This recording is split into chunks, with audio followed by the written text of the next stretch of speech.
which helps law and order to maintain its decisions. And trace evidence is the most important evidence. We already know we have broad categorization of evidences like biological evidence and physical evidence, but trace evidence is a special kind of evidence. At a crime scene, there are often tiny fragments of physical evidence such as hair, clothing, or carpentry, the piece of glass that can help tell a story and what happened. So in this case, trace evidence forms an important role in forensic science. These are referred as trace evidence. That small tiny particles, these are referred as trace evidence. And it can transferred when two objects touches or a small particle are dissolved by the action of movement.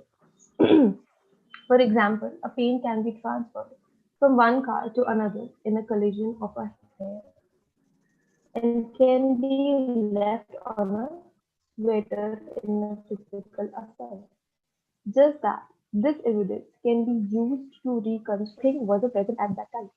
Careful collection of material from a crime scene can yield a wealth of information about where a sample can come from and how it tells a story. Scientists examine the physical evidence, we examine the physical evidence and optical and chemical properties of that particular trace evidence. And we uses a variety of tools to find and compare the samples and look for the sources or common origins of each item. Most tests required magnification and chemical analysis,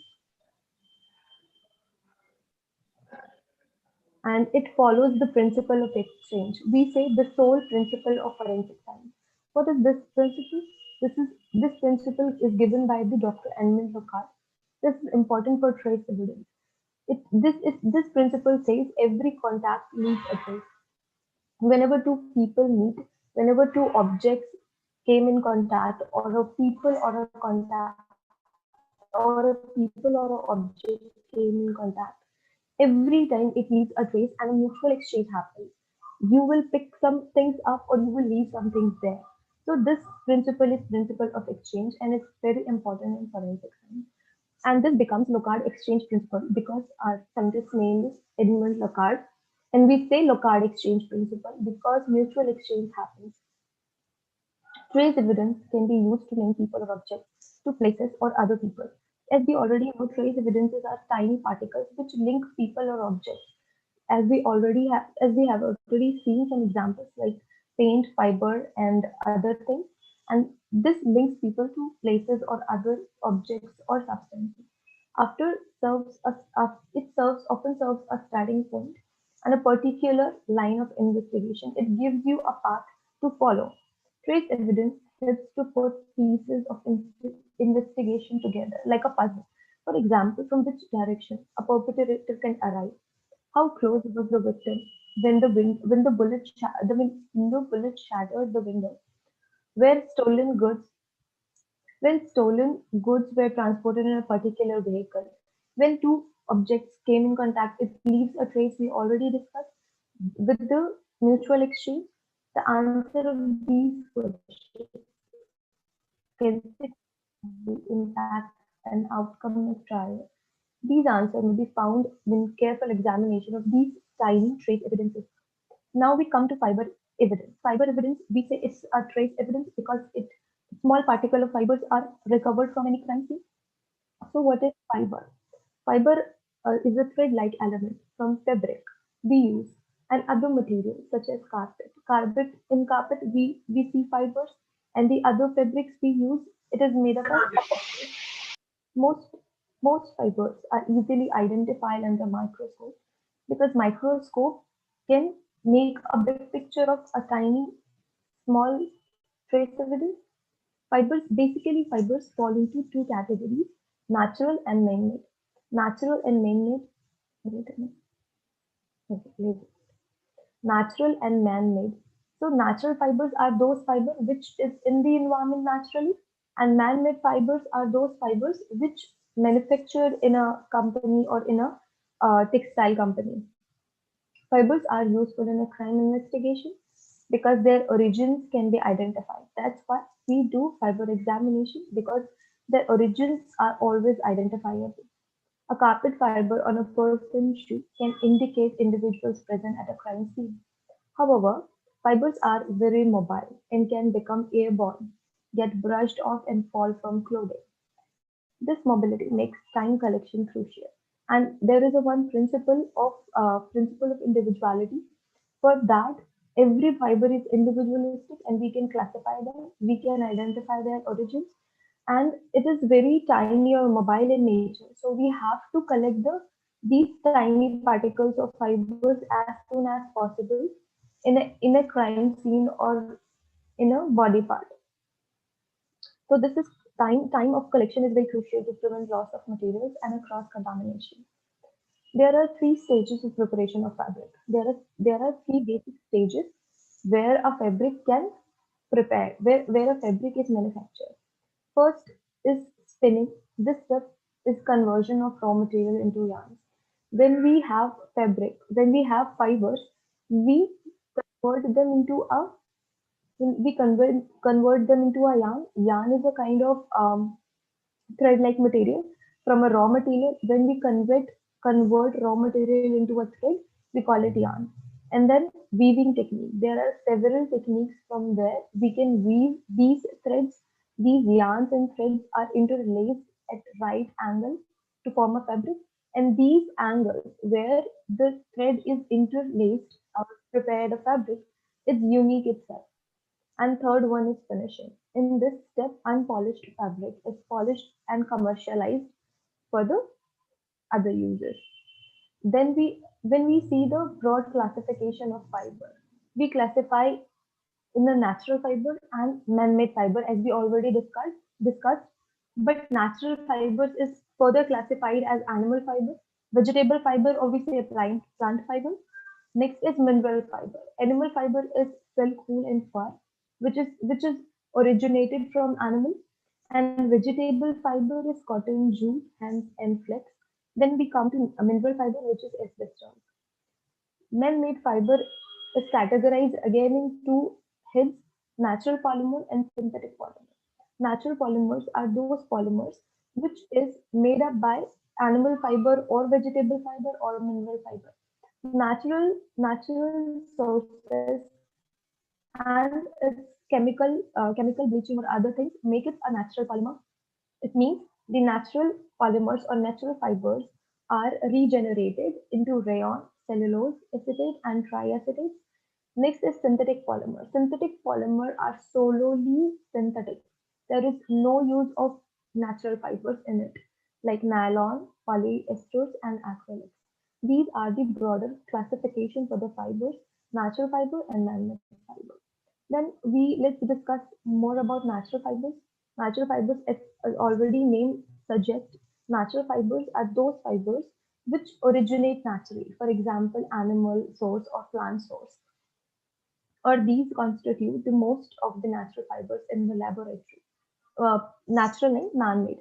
Man-made fibers constitute the most in the our laboratory. Fibers, where vegetable fiber or plant fibers are defined as those fibers which are obtained from the plants, as we said. The basic plant fibers which can use in our daily lives are cotton, flax, hemp, jute, and coir. Cotton is obtained from the fruit part of plant gospeum, sorry, and flax is from linseed, and it's extracted from the bark skin of the stem of flax plant. Next is hemp, that is known as cannabis plant. It is most widely found plant fiber in the world. Next is jute. It is obtained from the bark and white jute plant because the golden and silky shine. It is also known as golden fiber. Next is coir. This fiber, which obtained from the outer husk of the coconut, which is used for different purposes. So these all are fibers of plant nature. Next is animal fibers. These fibers, which are obtained from animals like wool, cashmere, feathers, mohair, and natural silk.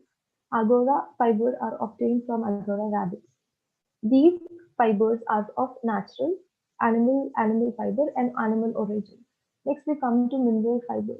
These are main mineral fibers. First is asbestos and next is glass fibers.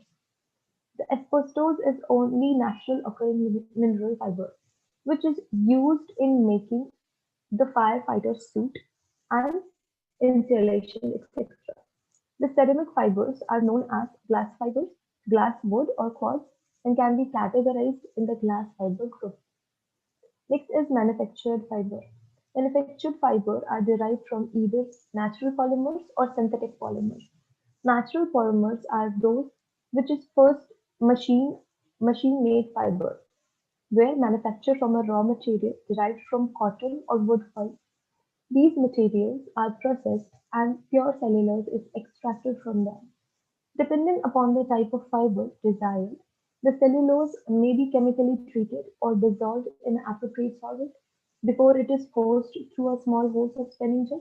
We call it spinneret to produce the fiber. Fibers manufactured from natural raw materials in this manner are classified as regenerated fibers or commonly include triacetate, all of which are produced from regenerated cellulose. Synthetic polymer. Most of the fibers currently manufactured are produced solely from synthetic chemicals and classified as synthetic fibers. These include nylon, polyester, and acrylic.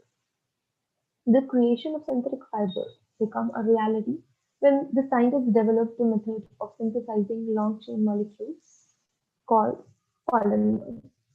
Now we come to evaluation of polymer. When you collect some fibers, you will examine it in a different manner. For example, how you will examine it.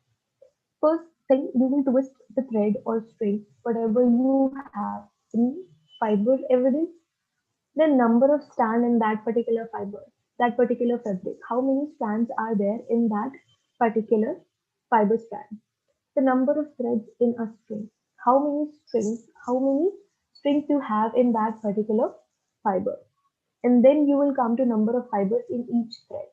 In each thread, in each fiber, how many threads you have in the defects in the thread or weave pattern. As we already discussed, we have several kind of weave patterns, and the fibers or threads are interlaced in a different angle, and that makes a weave pattern, and that makes a weave pattern unique. If you have some defect in it or thread defect, you will you will count it, the thread count of the cloth. You will count the thread, how many threads are there in that particular cloth.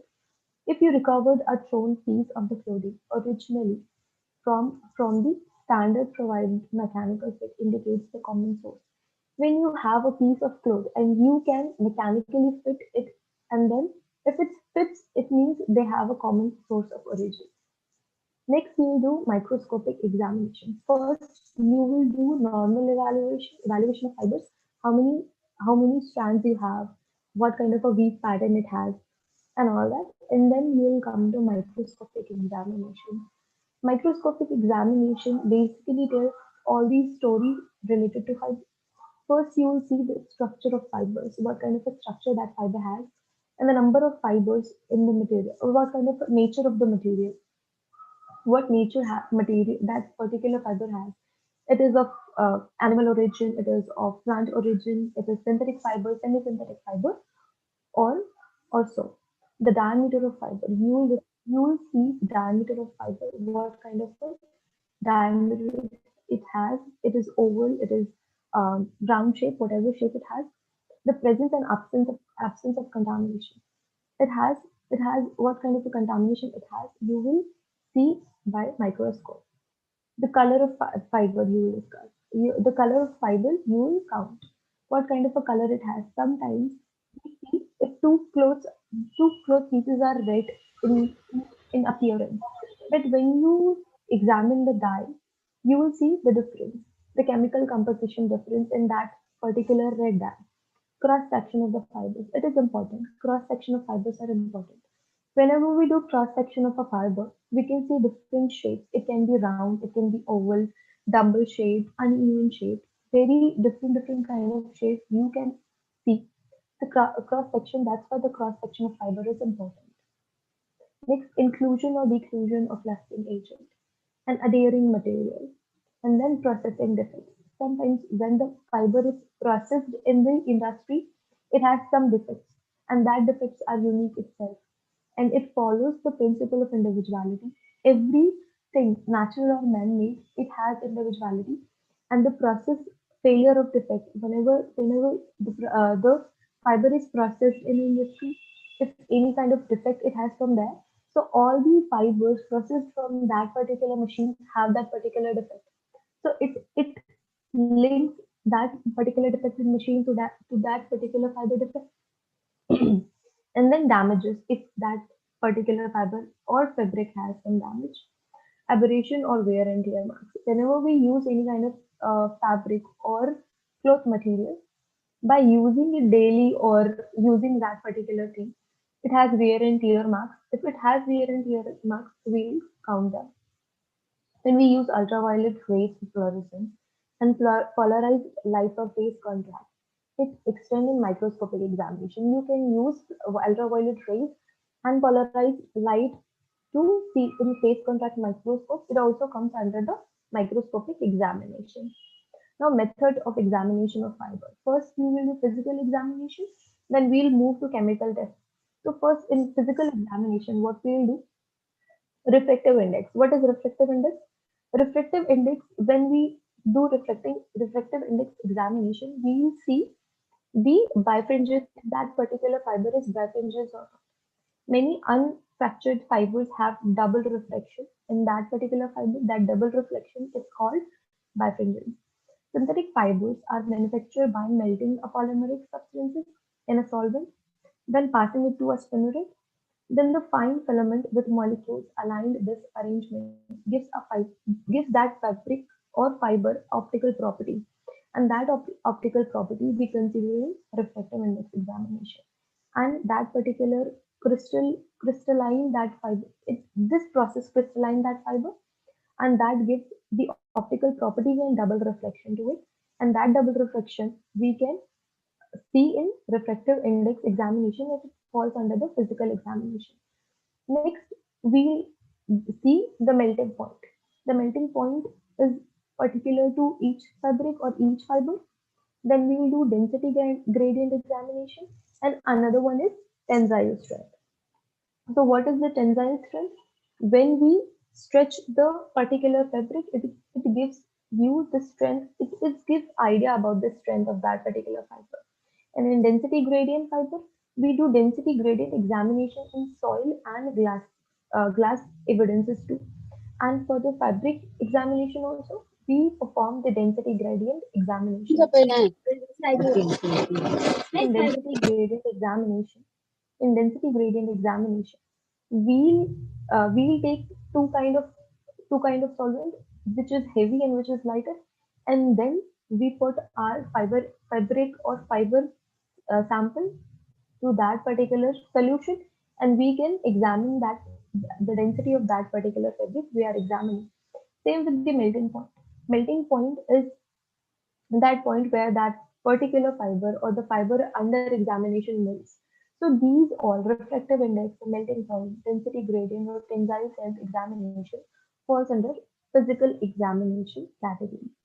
Before physical examination, we have already done microscopic examination and overall examination. So after these two steps, we'll start the physical examination. So after physical examination, we'll do chemical examination. This is step-by-step process. Whenever you encounter a fiber, first you will examine what it looks like, how it is, and then we'll move to microscopic examination. In microscopic examination, it already tells many things by then, and then after you can follow the physical examination and then chemical examination. Chemical examination consists first burning and then solvent action examination and staining technique.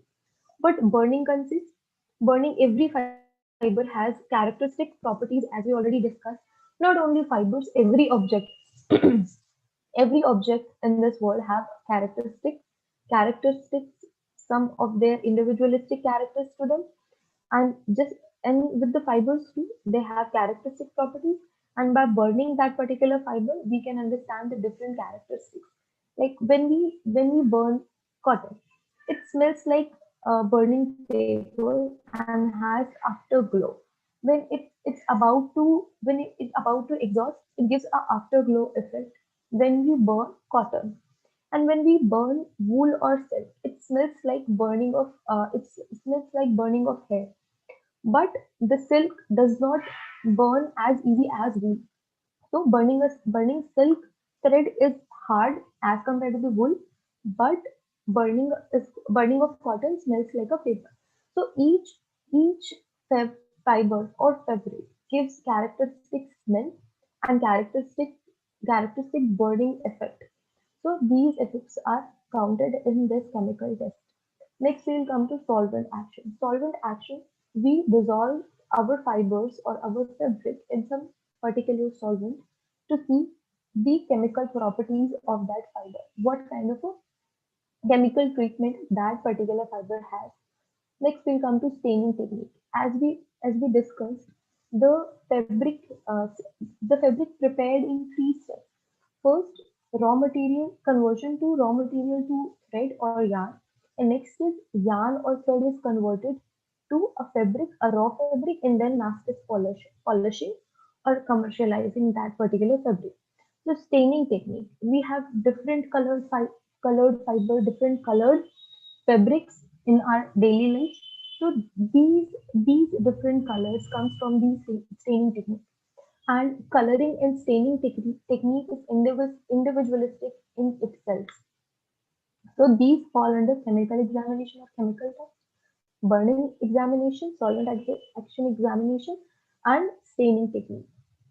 Next, we'll do fluorescence of fiber. Few examination you can perform on that particular fiber again. First is fluorescence in fiber. If that particular fluoresce under different circumstances, presence and absence of fluorescence. Few fibers fluoresce under UV light or fluoresce under some circumstances, but few fibers does not give you fluorescence. Color and intensity of fluorescence you will see. If that particular fiber gives you fluorescence under different circumstances like UV light or other light, and what kind of a color and intensity of fluorescence you will check. Then exciting wavelength. As we already know, when we give UV light to that object or that fiber, it absorbs that light and reflects it with higher wavelength. Fluorescence is a phenomena when a substance absorbs the particular wavelength of light and then reflects it in a higher wavelength. So the exciting wavelength, what is the exciting wavelength to that particular fiber? Every different fiber has their own exciting wavelength where it absorbs that particular wavelength of light and reflected back. Next is color comparison of that fiber. You will compare the color under microscope, but as we already said that each fiber has a different chemicals dye in it. When we look normally it looks red fiber and red fiber again. When we examine it under microscope, it looks red, it looks same. But when we go to the dye composition, it has different chemicals in it. So for that, we use paper chromatography and other instrumental techniques, which is chromatography. Again, chromatography is the best method to separate dyes or to examine what kind of dyes and chemicals are used to color that fiber. Then microspectrophotometry, UV visible spectra obtained of both evidence specimens.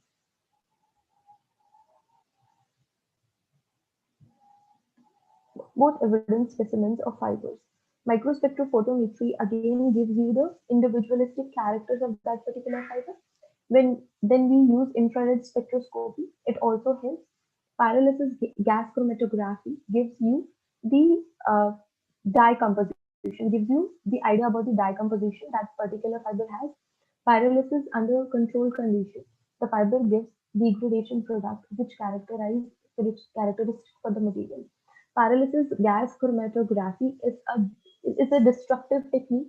We use it's an instrumental technique, but a destructive technique in nature. So when we use pyrolysis gas chromatography, it gives you the degradation product, and of that particular degradation product, we can use that. B grade जो product we have from pyrolysis gas chromatography, it will give you character it will give you different characteristics of that particular fiber. The chromatograms of the crime sample and specimen are comparison that indicate a common source. So, first sample they recovered from a crime scene, and another one is a specimen you have collected for the comparison. So, after pyrolysis gas chromatography, you can compare both the samples, and if that sample matches, and if those samples give you identical characteristics, we can conclude that they have same origin. And then we come to thin layer gas chromatography. Thin layer gas chromatography gives you identification and comparison of the dyes on the fiber, and this method is highly sensitive, specific, rapid, with the sample and low cost for the fiber comparison. So we prefer thin layer gas chromatography over the pyrolysis gas chromatography because it's destructive in nature, and we use it at the last if we doesn't get any idea with other examinations. Now we will discuss a case study which is famous as Atlanta child murder or Wayne Williams case. So what happens is in this case, in between 1979 and 1981, a series of brutal murders of young black men came in light. So what happens in 1979 and in 1981, few murders happens, or it is of only of black young man.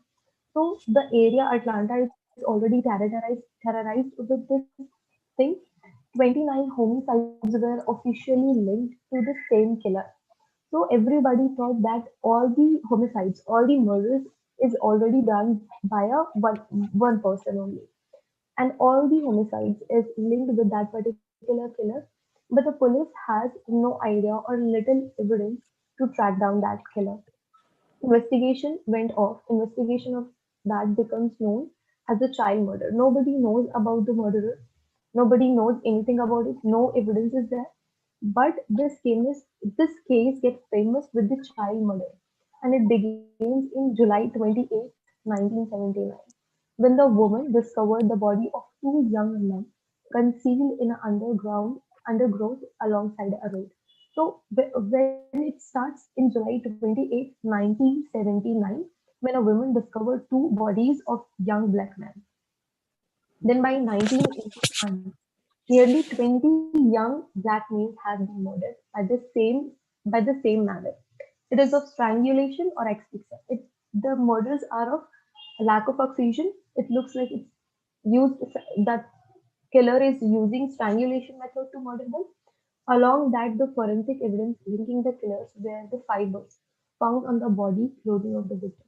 Only one evidence is there, that is a fiber, which links all the other dead bodies. All the other dead bodies has that particular fiber evidence.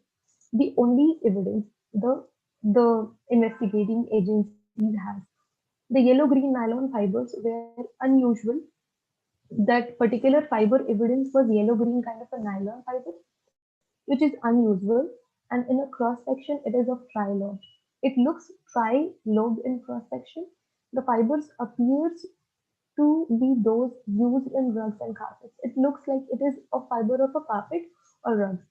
However, police were unable to determine the manufacturer of the fiber. In February 1981, newspaper accounts the fiber analysis. Newspaper, the newspaper cover whole story about the murders and the fiber analysis which is going on. The killer began dumping the bodies in the river now, and the clothing started to disappear.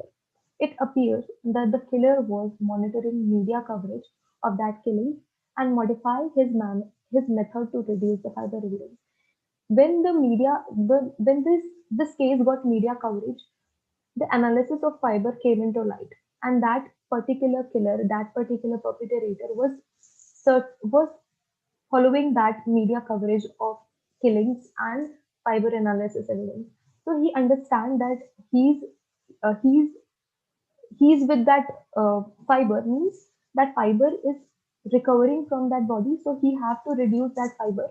So what he started to dump the dead bodies in the water bodies, so the fiber evidence get washed off, or he started to remove the clothes of that person. to reduce the fiber evidence in early morning. Then next what happened in early morning, May 21st, 1981, police patrol heard a splash. Police under a per- Police stopped a person. The driver was 23-year-old Wayne Williams, a musician. He was questioned by the police, but allowed to leave for after 2 days. The body was recovered from that particular river.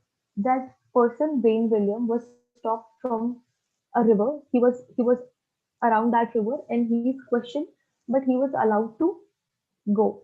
And from that particular river, after 2 days, police recovered a dead body. Police obtained a search warrant of that Williams' house, and throughout his house, they found this similar carpet that has yellow-green fiber in it. And it found in early victims. In early victims, we were getting yellow-green kind of a nylon fiber, and that same yellow-green nylon fiber carpet was there in Williams' house. Then next what happened, in order to conclusive enough to tie Williams for the murder, police need to demonstrate these carpet fibers were not commonly found. Then the working with chemists at DuPont, the world's largest producer of fibers, FBI analyzed two properties of fiber, and this led FBI to trace to the William Inc. What is William Inc? It is a Boston-based textile company. This company sold his fiber to various carpet makers in between 1967 to 1974. Because each carpet maker has their own dyeing and weaving pattern, FBI tracked carpet manufacturer Dalton, Georgia. Over a single 12-month period, that factory has made just 16 carpets out that particular fiber of 397 square yard carpet using that fiber in that color. That color is known as English olive, that yellow green nylon fiber wala carpet. As a result, mainly the fiber evidence, the jury found Williams guilty for these murders. So this was the case study and the importance of fiber evidences. No evidence is small. Every evidence has their own importance in forensic science. Due to that yellow-green nylon small fiber, we say trace evidence that Wayne Williams is convicted for the murders. So here the importance of an examination and characterization of fibers. So here I'm ending my PPT. Thank you so much. Any questions? If anybody wants to ask questions.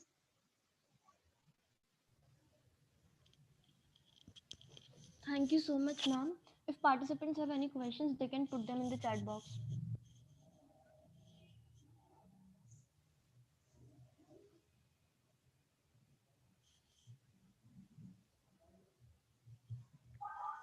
If participants have questions, they can put them in the chat box.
Thank you so much, ma'am, for giving your precious time. Thank you Uh, so much, Anisha, for having me. Ma'am, the part where you told us the story, the case study was very Yeah. interesting, and you made us realize the importance of trace evidence. Thank you. Thank you. Uh, it is my No pleasure. questions from students? No, ma'am, till now we haven't got any Okay. questions.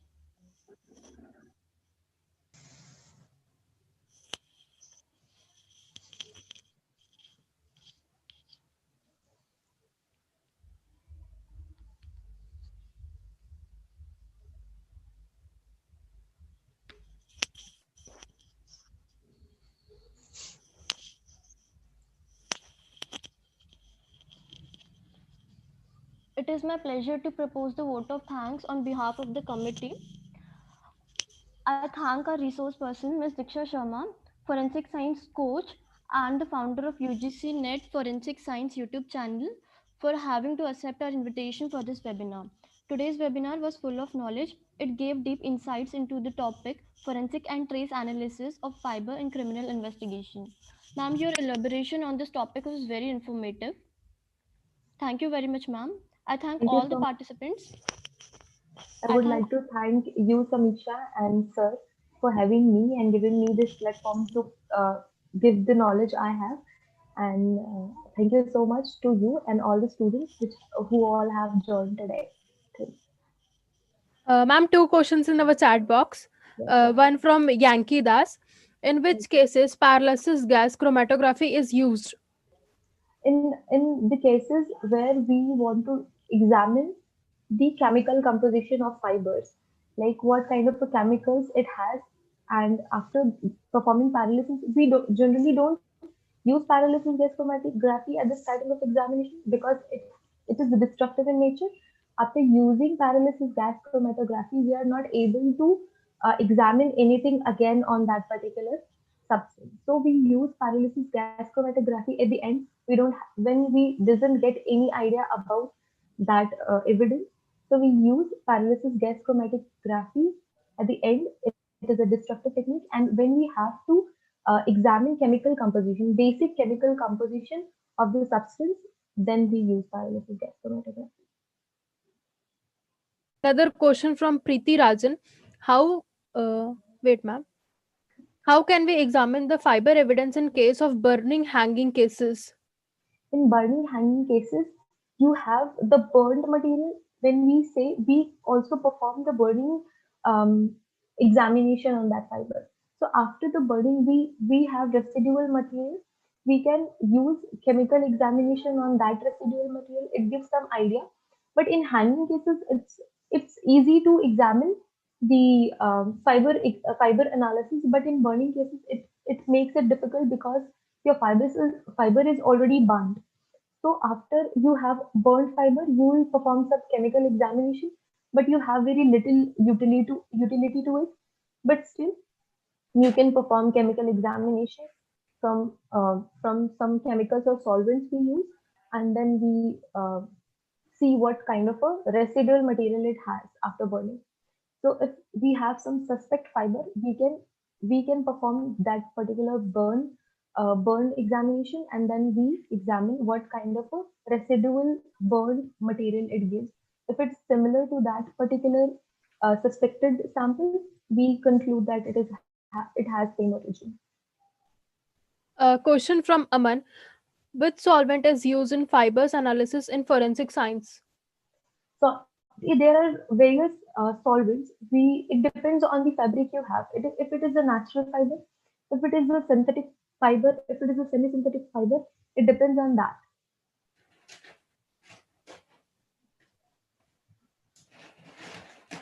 Any more questions, guys?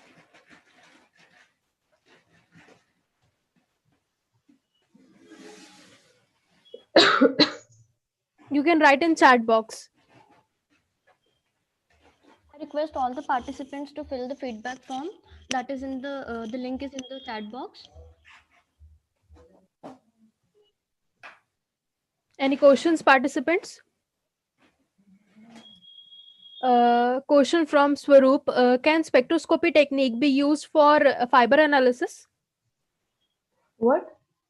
Can spectroscopy technique be used for fiber analysis? Yes, sure. We use spectroscopic techniques. We use IR spectroscopy and UV visible spectroscopy for fiber analysis. How can we identify the fibers by their smelling? It gives characteristic smell. Just I've already discussed. When we burn cotton, it gives you a smell like a paper burning. Paper burning kind of smell comes from cotton, and for wool and silk, the animal origin of fiber gives you this characteristic smell of hair burning kind of smell. So by the burning smell, you can broadly characterize that particular fiber but you have to perform some other examinations also to be sure. But for burning smell, for smell, you have some characteristic smells. For example, as we said, wool and silk and cotton. So you can get an overall idea by the smell of that particular fiber.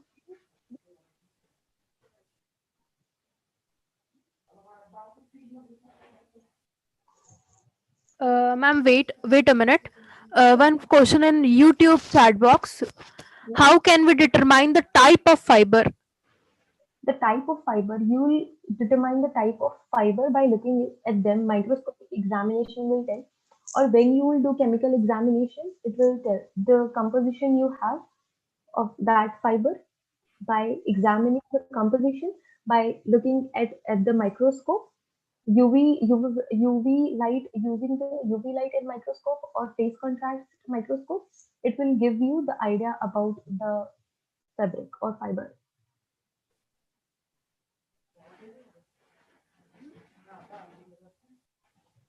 All the participants kindly fill the feedback form so as to receive their certificates. The link is in the chat box.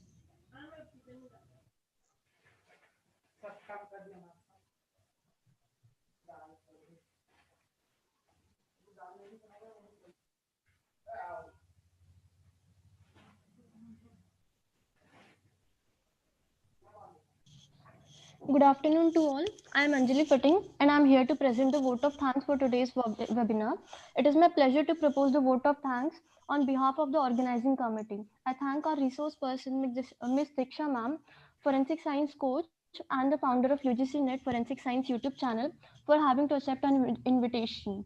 Thank you ma'am for giving your precious time. Thank you so Thank you very much ma'am. I thank all the participants for your presence and patience. I thank the founder of Clue for Evidence Foundation, Faninder sir, for giving us this opportunity. I thank my team members for making this possible. Thank you all. Thank you so much.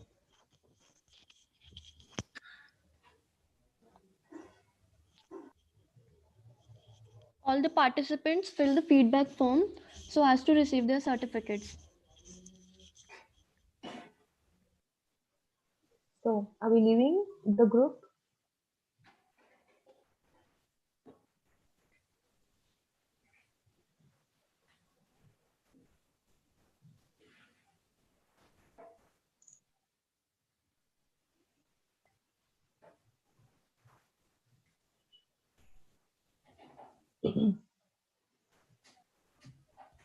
Participants, you can leave now.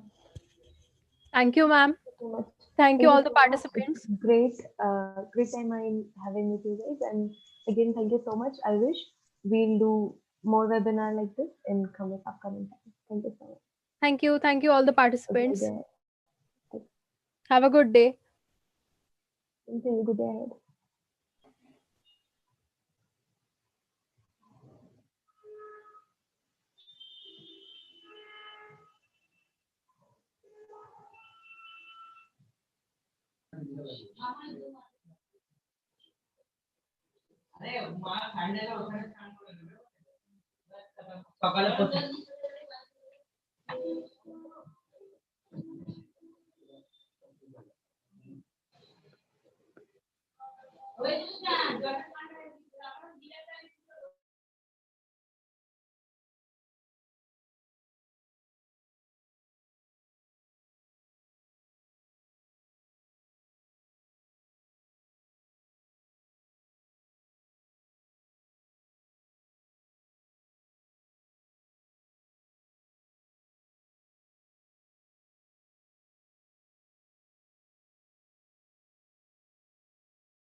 Participants, you may leave the session now.